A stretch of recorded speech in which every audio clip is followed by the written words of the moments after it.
Abominations are undead creatures originally created by Kel'Thuzad, made by stitching together various body parts.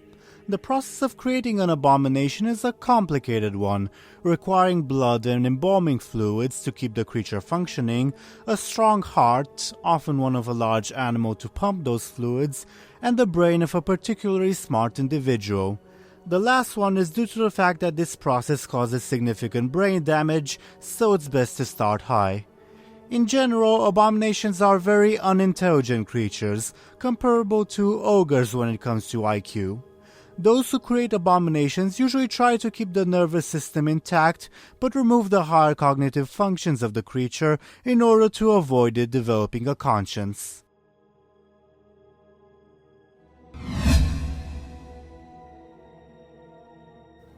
Some of the more intelligent abominations became officers in the Forsaken military. For the most part, they tend to employ intimidation tactics, trying to cause fear in the enemy in order to achieve victory, though all of them are ruthless and willing to just outright kill their foes. They also tend to think of themselves as much smarter than they actually are, and also, pretty much without exception, wish they were on the battlefield rather than stuck behind the lines.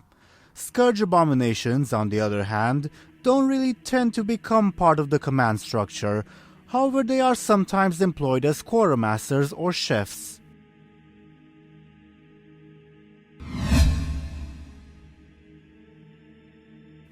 Flesh beasts seem to be the most recently created form of abomination, engineered by Professor Putricide in Icecrown Citadel. His most notable creations were his two quote-unquote children, Festergut and Rotface, but the prototype for them, and also someone who considers the professor to be its quote-unquote father, was Festerface, imprisoned in the Violet Hold. After the Cataclysm, the Forsaken also adopted this design, though they are used fairly rarely.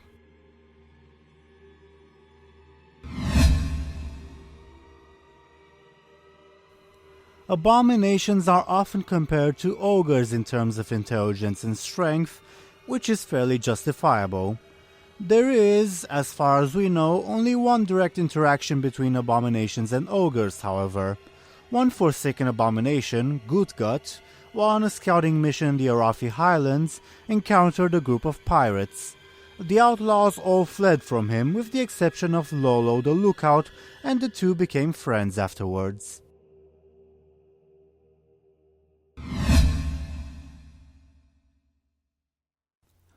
Flesh giants are another form of abomination, usually native to Northrend, considered one of the strongest and largest type of undead.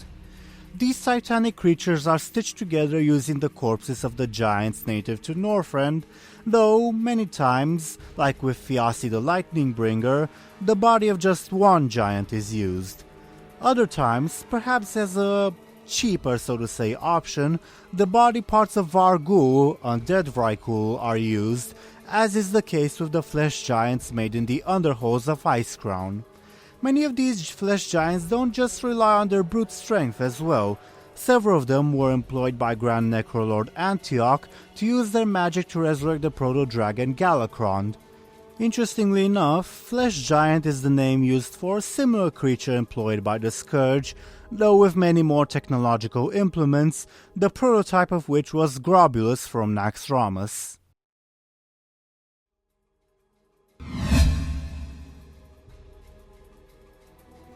Perhaps the most powerful construct made by the Scourge, and also the rarest, are the so-called Flesh Titans. Only two of these are known to exist, Thaddeus of Naxxramas and Thrym the Hope Ender. Thaddeus was created by fusing together the corpses and the souls of women and children, while Thrym was stitched together by using the bodies of multiple storm giants. In addition to their brute strength, these creatures also possess magic related to electricity, and are at least powerful enough to fight toe-to-toe with Gimmer, the king and probably the most powerful of the storm giants.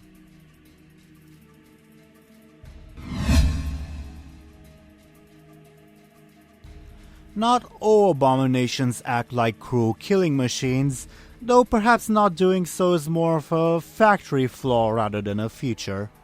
Aside from the quartermasters and cooks of the Scourge, some of which are not really cruel like their brethren, one forsaken abomination, Gory, dreamed of being a farmer.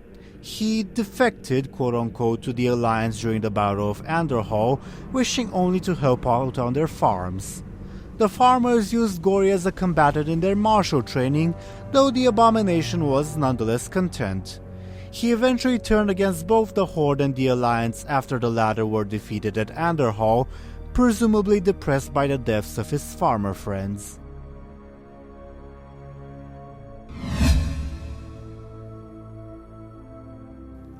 Extremely unusually, one flesh giant, Julak-Doom, somehow found its way to the Twilight Highlands in service to the old gods.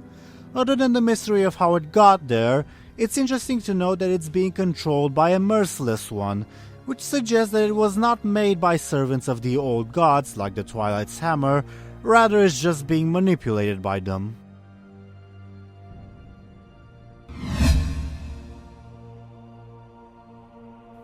Another recent creation of the Scourge are the Plague Dogs, stitched together entirely out of animal parts.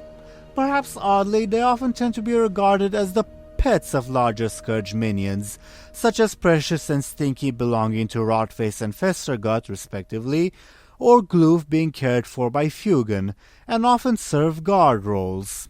Interestingly enough, Gloof, known for having an appetite so large that he was supposedly fed an army of lesser zombies daily, was found to have several other smaller plague dogs inside of his corpse after his death, gnawing on the bones.